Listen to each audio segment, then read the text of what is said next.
Occasionally, food products do become contaminated, and they can cause serious foodborne illness outbreaks.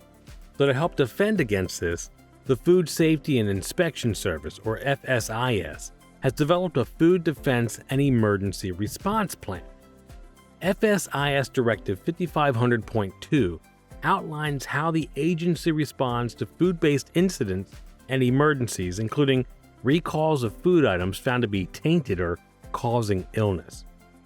Recall announcements are posted on the FSIS website with the description of the food, identifying codes, the reason for the recall, the name of the producer, distribution information, the health risk involved, and the FSIS contact info. So listen, if you discover that you've had recalled food in your restaurant or business, look, don't serve it. You can contact the distributor or discard it immediately. Another important step in food defense is the USDA's Hazard Analysis Critical Control Points. That's the HACCP system. This is a management system in which food safety is addressed by determining and alleviating hazards in food before they actually even make it to the consumer. While the FDA HACCP system is currently voluntary, using it as a proactive approach to make sure the food served or sold in your business is safe is a solid plan. There are 7 principles of HACCP designed to keep food safe. 1. Perform a hazard analysis. 2. Decide on critical control points, or CCP. 3. Determine the critical limits.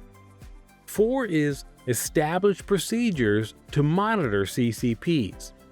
Then establish corrective actions. Also, establish verification procedures. And finally, you'll want to establish a record-keeping system. Preventing these incidents is actually, of course, ideal. Food defense is a priority for the FSIS as it helps to protect foods from contamination or adulteration that could cause a significant public health concern. The Significant Incident Preparedness and Response staff within FSIS is responsible for developing strategies to prevent, protect against, mitigate, respond to, and recover from contamination of the food supply. Part of this is the creation of a food defense plan. Sounds pretty official? Well, it is. It's a written plan identifying mitigation strategies and protective measures that will be implemented in the case of contaminated food.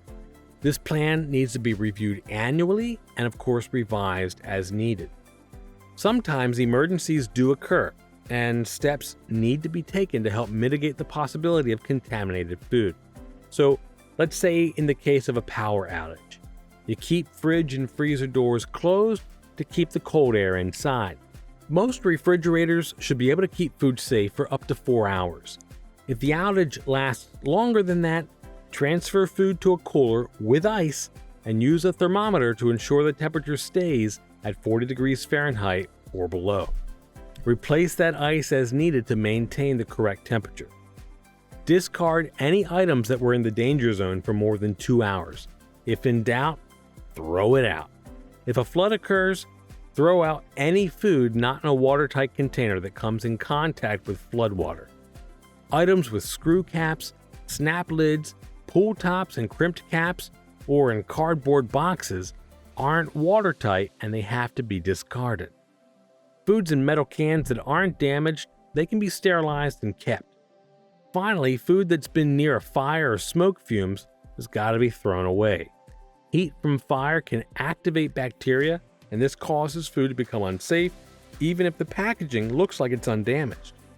Fumes and chemicals that are used to fight fires can also contaminate cookware and utensils, and they might even seep into fridges and freezers. It's better to be safe than sorry when it comes to food safety and emergencies.